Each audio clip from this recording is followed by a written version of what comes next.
It's Way Up with Angela Yee. I'm Angela Yee, and it is a Monday, time for some Yee tea, and the tea is hot.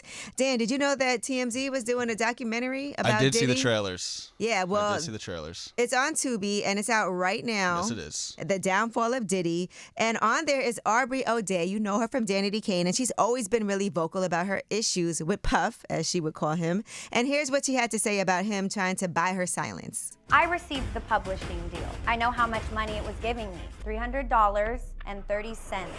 for a full release of all claims against Diddy and many other players. I think you would probably be making moves to keep as many people quiet as possible. All right. In addition to that, Mark Curry, who was at one point signed to Bad Boy, he wrote a book also called Dancing with the Devil back in 2009 about Diddy. Well, he's on the documentary, and here's what he had to say about witnessing some things in reference to Kim Porter. I didn't see him get physical with Kim, but I know situations where, let's say, if Kim said she fell on a boat and broke her nose, and I say that's not actually what happened. I think her and Puff went to home together, and then next thing you know, she had the Band-Aid on. So you already know what happened. So she didn't, you say, she slipped and she fell. No, I don't think that, because they was just arguing real big last night.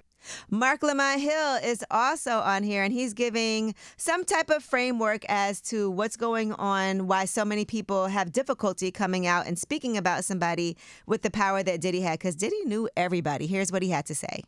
Diddy is a powerful person. You don't get to be a billionaire without being powerful and without being connected to powerful people. Diddy knows politicians, entertainers, philanthropists, academics. If we start unraveling the thread of Diddy's networks, you're gonna find a lot of people. And like Jeffrey Epstein, some of them might be implicated. All right, well, that full entire documentary is now on Tubi if you guys want to check that out. There's a lot of information, a lot of old footage. Cassie is also referenced on there.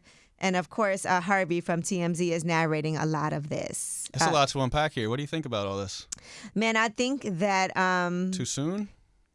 Well, you know what? It's the downfall of Diddy, and it's definitely a downfall. It's not saying he's guilty of anything, but he has definitely lost a lot of his luster right now. And it's something that's going to be really hard to bounce back from. And I think the catalyst, like they said, for all of this was Cassie. Right. With that lawsuit that, he ended up settling. And, on Diddy's behalf, he's right now arguing that some charges in the sexual assault lawsuit should be dismissed. And that's the lawsuit brought by Joy Dickerson Neal. The motion was filed Friday, April 26. And he's claiming that he cannot be sued for breaking laws that didn't exist at the time. They said at the time of the alleged attack on Dickerson Neal in 1991, some statutes that she cites in her suit, including those around revenge porn and human trafficking, weren't yet on the books. So he wants it thrown out on that technicality. So we'll see what ends up happening. And he did also deny the allegations through his spokesperson as well, saying the story is made up and not credible, and that he never assaulted her, and that she implicates companies that did not exist, and it's purely a money grab and nothing more. And, and when you watch the documentary, they talk about Lil Rod, the producer, who's also accusing Puff of sexual harassment and drugging and threatening him, and his attorney. So they talk about why some things may seem sketchy, as well. So it does give a full picture. Right. All right. Well, that is your Yee tea. And when we come back, we have Ask Yee, 800-292-5150. Any question you have, we're here to help you out. It's Way Up.